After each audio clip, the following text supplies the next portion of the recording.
আসসালামু আলাইকুম, welcome back to my channel. আশা করছি সবাই অনেক বেশি ভালো আছেন। আমার আজকের রেসিপি কালাভুনা। কালাভুনার কথা মনে পড়লেই সবার আগে যে জিনিসটা মাথায় আসে সেটি হচ্ছে ভুনা খিচুড়ি, তাই না? আর আজকে আমি আপনাদের করে দেখাবো প্যাকেট মশলায় মজাদার কালাভুনা রেসিপি। খুবই সহজ ও সিম্পল ওয়েতে করা।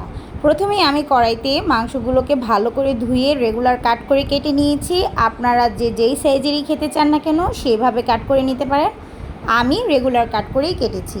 এরপর আমি এখানে 1/4 কাপ পেঁয়াজ কুচি এবং 2-3টে কাঁচামরিচ ফেলে দিয়েছি।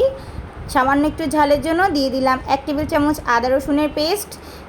এরপর আমি ব্যবহার করছি রাঁধুনি কালাভুনা মশলা। আর এই মশলায় সব কিছু দেওয়া আছে, এর জন্য এক্সট্রাভাবে আমার কোনো মশলাই অ্যাড করতে হয়নি, সমস্ত কিছু দেওয়া আছে। আর এই প্যাকেটে 2টে প্যাকেট থাকে। প্রথম প্যাকেটটা দিয়ে আমি মাংসটাকে ম্যারিনেশন করে নিচ্ছি এবং দিয়ে দিলাম পরিমাণ মতো তেল, লবণ, একটি তেজপাতা দিয়ে দিলাম সামান্য কিছু ঘ্রাণের জন্য।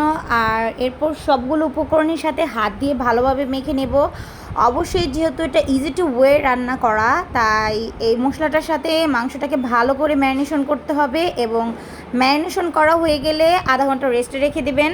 আর সময় না থাকলে সরাসরি চুলায় বসিয়ে দিলেও, আমি সরাসরি চুলায় বসিয়ে দিয়েছি। এবং প্রথমত আমি চুলার আঁচটা রেখেছিলাম হাইতে এবং ঢেকে কিছুক্ষণ রান্না করার পর আমি আঁচটা মিডিয়াম টু লোতে করে দিয়েছি। এবং এই যে পানিগুলো দেখছেন এগুলো সব মাংস থেকে বের হয়েছে এবং সামান্য আমি একটু নেড়ে দেব যাতে মশলাগুলো ভালোভাবে মাংসের গায়ে মিশে যেতে পারে।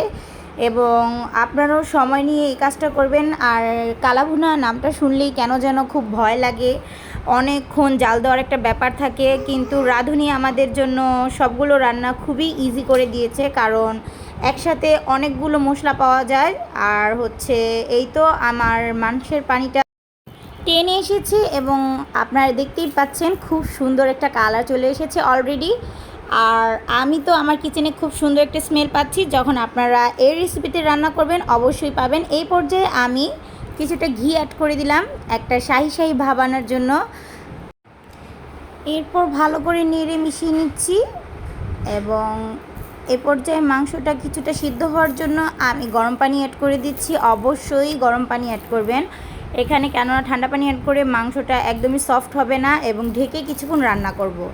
10 মিনিট পর আমার মাংসের এই অবস্থা।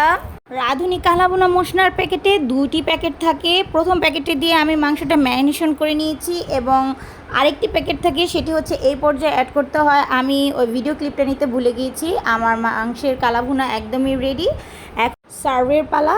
আর দেখতে পাচ্ছেন খুবই সুন্দর একটা কালার চলে এসেছে, একদমই পারফেক্ট একটি কালাভুনা রেসিপি। আর যদি আমার ভিডিওটি আপনাদের ভালো লেগে থাকে অবশ্যই একটি লাইক, কমেন্ট এবং শেয়ার করে দেবেন। আর যারা এখনও আমার চ্যানেলটি সাবস্ক্রাইব করেনি প্লিজ সাবস্ক্রাইব মাই চ্যানেল। অন্তত একবার হলেও বাসায় ট্রাই করবেন এবং কমেন্ট বক্সে আমাকে অবশ্যই জানাবেন কেমন হয়েছে। আর আমি কালাভুনাটা সার্ভ করেছিলাম ভুনা খিচুড়ির সাথে, যেহেতু কালাভুনা খিচুড়ি ছাড়া তো চলেই না। পোলাও, রোস্ট কিংবা নান, পরোটা সব কিছুর সাথেই খাওয়া যায়, তবে খিচুড়ির সাথে বেস্ট কম্বিনেশন। আমি লাস্টে কিছু ছবি অ্যাড করে দিলাম। দেখতে অসাধারণ হয়েছে এবং খেতেও আলহামদুলিল্লাহ খুবই ভালো ছিল। অন্তত একবার সবাই বাসায় ট্রাই করবেন এবং আমাকে অবশ্যই জানাবেন। আল্লাহ হাফিজ।